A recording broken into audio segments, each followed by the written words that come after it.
घटित किया गया। कुछ नरक ऐसे हैं जो उष्ण हैं, जहां पर गर्म वेदना है, और कुछ ऐसे हैं जिनमें शीत वेदना है।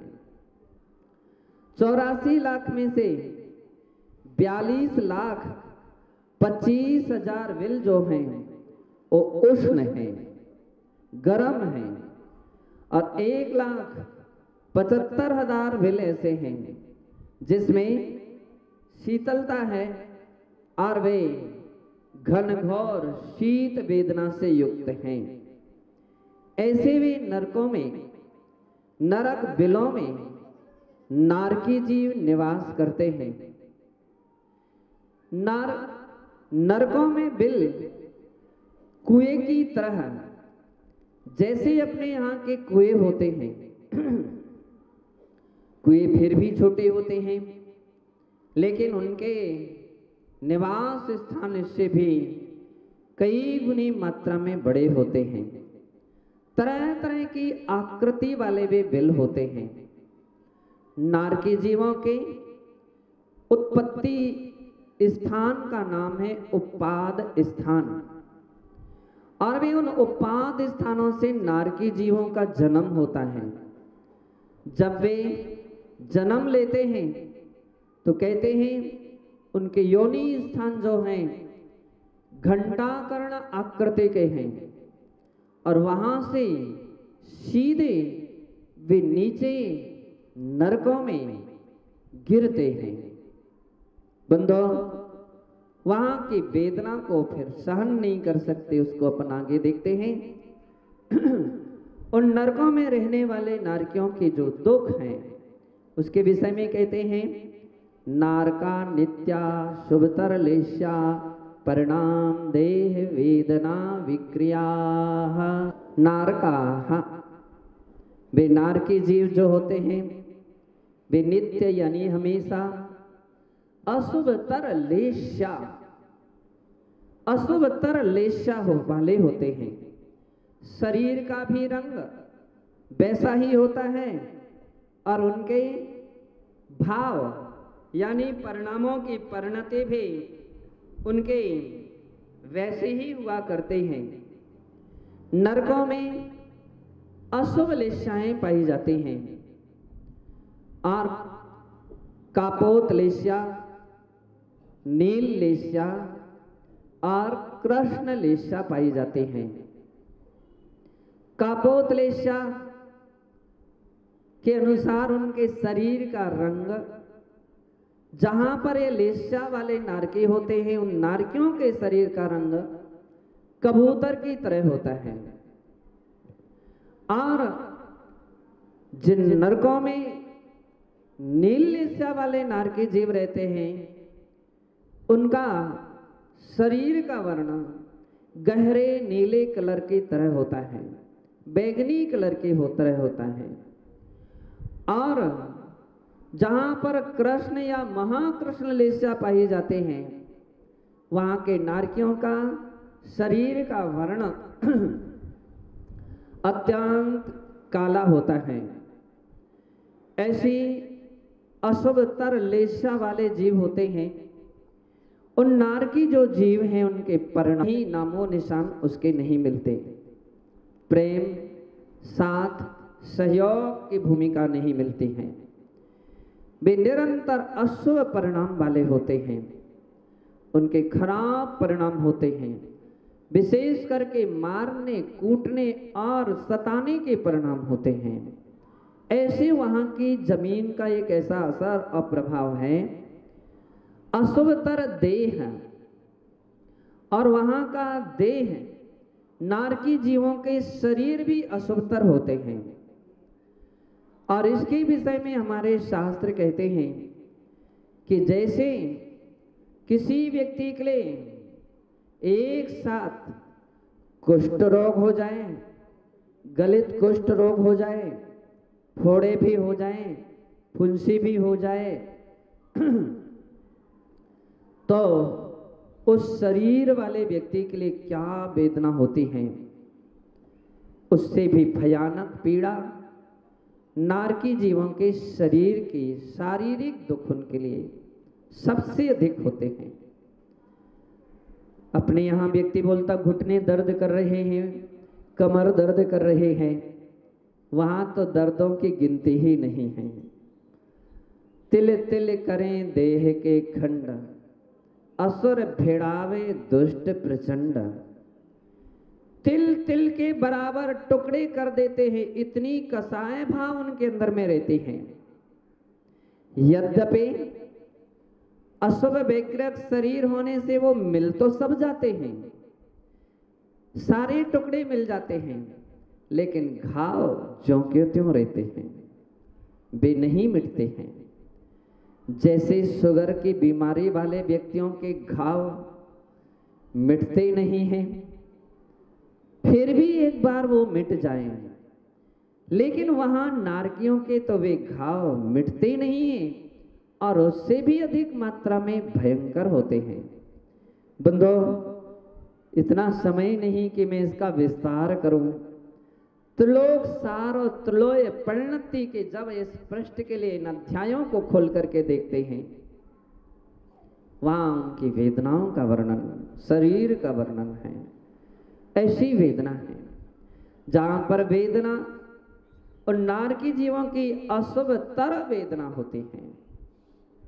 अशुभतर, जिसके लिए हम आमतौर पर अपने यहां बोल देते असह्य वेदना है। अपनी तो वेदना उनके लिए कुछ भी बराबर नहीं है। वहां की वेदना कई गुनी मात्रा में अधिक होते हैं। केवल क्षेत्रजन्य वेदना देखते हैं तो क्षेत्रजन्य वेदना के विषय में छेड़ालाकार ने लिखा, तहां भूमि पर सत्य दुख इसो, बिच्छू सहस डसे नहीं तिसो।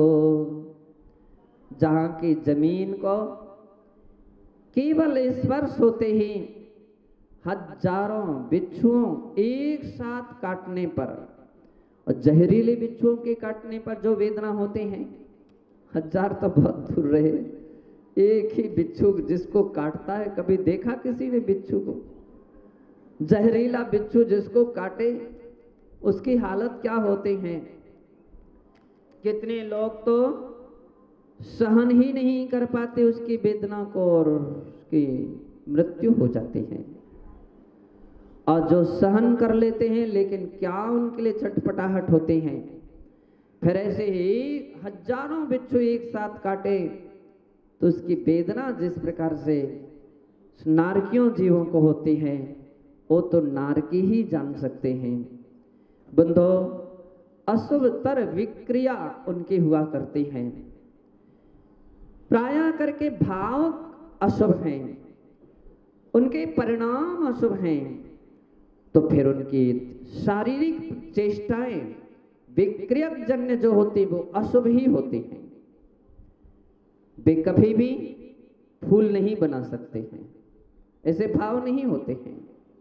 अपनी विक्रिया से बनाएंगे तो तलवार बनाएंगे, भाला, बरछी इत्यादि अस्त्र बनाएंगे, और जो दूसरों के लिए मारने के काम आएंगे। वे अपना शरीर सुंदर नहीं बनाएंगे, ऐसा विकराल रूप बनाते हैं, उसी में उनको मजा आता है। जैसे आप लोगों के लिए सौंदर्य में आनंद आता है, वहां विकरालता में लोग उनको आनंद आता है। लोग डरें, घबराएं उनके चेहरे को देख करके, इतना विकराल रूप बना लेते हैं, ऐसी विक्रिया को करते हैं। कहीं दुर्गंध फैलाते हैं, कहीं मारते हैं, कहीं काटते हैं। बंदो, वे अशुभ विक्रिया वाले हुआ करते हैं। और कहते हैं कि वे वहां पर क्या मिल करके रहते हैं? क्या हिल मिल करके रहते हैं? तो नहीं। परस्परो दीर्घ दुखा वे जीव परस्पर में दीर्घकालीन दुख देते हैं। जैसे अपने यहाँ कुत्ता कुत्ते को देख करके भौंकता है, एक मोहल्ले का कुत्ता यदि दूसरे मोहल्ले में पहुंच गया, दूसरे कुत्ते की एरिया में पहुंच गया, तो शांत नहीं बैठता है। ठीक इसी प्रकार से है। और वो लड़ते हैं तो इतने ऐसे लड़ते हैं, लौचते चीथते हैं, कभी कभी कुत्ते भी कुत्ते को मार डालते हैं। नारकी जीव उससे भी अधिक खतरनाक होते हैं। वे एक दूसरे के लिए देखते ही भड़क जाते हैं, उनका क्रोध, और मारने काटने के लिए तत्पर हो जाते हैं।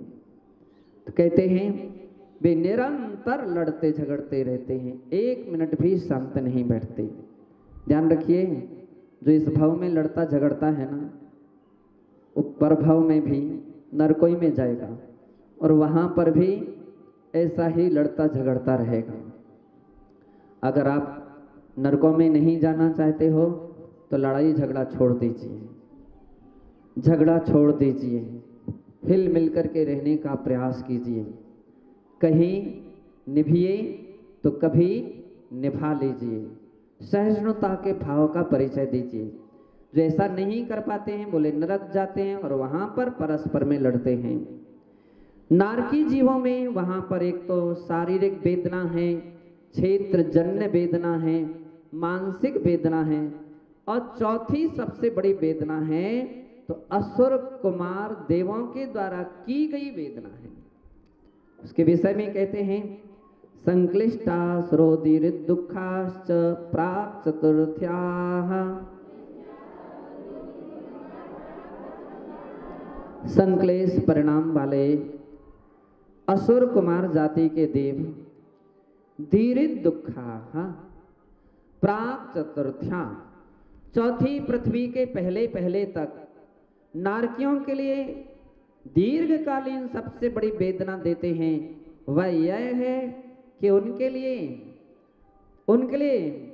क्रोध को उद्दीपित कराते हैं, भड़काने का प्रयास करते हैं, ऐसी भाषा, ऐसी चर्चा और ऐसा व्यवहार करते हैं कि जिससे उनके क्रोध और भड़क जाता है। वे एक दूसरे के लिए परस्पर में लड़ाने का प्रयास करते हैं। जिन लोगों ने मनुष्य पर्याय में ऐसे कुछ काम किए हैं, लड़ाने झगड़ा कराने के, दूसरों को उकसाने के और उनके लिए क्रोधित करने के प्रयास किए हैं, वे असुर जाति के देव होते हैं और नरकों में भी वे ऐसा ही अपना काम करते हैं। उदाहरण के तौर पर वे असुर कुमार जाति के देव देखते हैं कि यहां पर तो एक मां का जीव भी है और एक बेटे का जीव भी है, तुरंत मां के पास पहुंचेंगे। सुनो, देखो, पूर्व भाव में जब आप मनुष्य थे, मालूम है, देखो नारकी हो, तुम्हारा बेटा था, याद करो, अवधिक ज्ञान लगाओ। हाँ, उसको अवधिक ज्ञान लगा तो समझ में आता ये मेरा बेटा था। तुम्हें पता है कितना परेशान तुझे किया है, कितने कष्ट दिए हैं, कितने तकलीफ दी हैं, ना तो शांति से भोजन करने दिया, ना आराम से सोने दिया, ना खाने दिया। इतनी मेहनत करा करके अपनी सुविधाएं जुटाई, इतनी अपनी अपनी सुख सुविधा में रहा और तुझे इतने कष्ट देता रहा। और ऐसा सोचते ही अशुभ परिणाम जागृत हो जाते हैं, उनकी कसाएं जाते, अच्छा ऐसा मुझे, हाँ ऐसा कष्ट दिया था, ऐसी तकलीफ दी थी, मैं तो समझती उस समय नहीं थी, अब समझ में आया, देखता हूं उसे। और वहां उसके लड़के के पास जाएंगे, देख तेरी माँ तेरी आंख फोड़ रही थी जब तू छोटा था, देखा तो तूने, याद कर, आंख फोड़ रही थी। माँ क्या कर रही थी, क्या कर रहे थे, काजल लगा रही थे। अब वो अशुभ परिणाम उसके जागृत हैं, वो काजल नहीं दिख पा रहा है, वो तो यही देख रहा, मैं तो तड़प रहा था, ऐसी तड़प रहा था, वो माँ ने हमारे हाथ पकड़ पकड़ करके हमारी आंखों में उंगली दी थी। बेटा की भी कसाय भड़क जाती है और दोनों लड़ने लगते हैं। कहते हैं असुर कुमार देव ऐसे ही काम करते रहते हैं, भड़काने का, और लोगों में कसाएं भड़कते रहते हैं। ऐसे नरकों में यह जीव रहता है। कितने समय तक रहता है तो बतलाते हैं, तेस्वेक त्रिसप्तदश सप्तदश द्वाविंशति त्रायस्त्रिंशत् सागरोपमाण्यायुषः।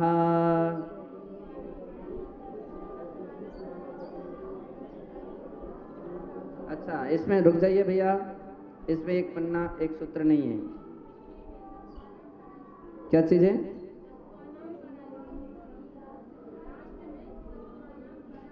हाँ, तेस्वेक त्रिसप्तदश सप्तदश द्वाविंशति त्रायस्त्रिंशत् सागरोपमा सत्त्वानां परा स्थितिः।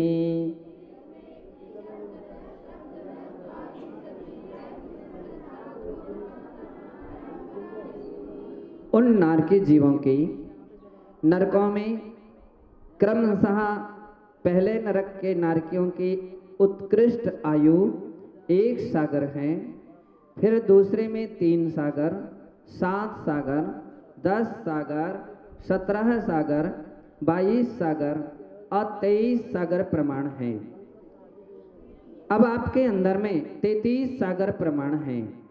अब आपके अंदर में प्रश्न खड़ा हो सकता है कि सागर का अर्थ क्या है?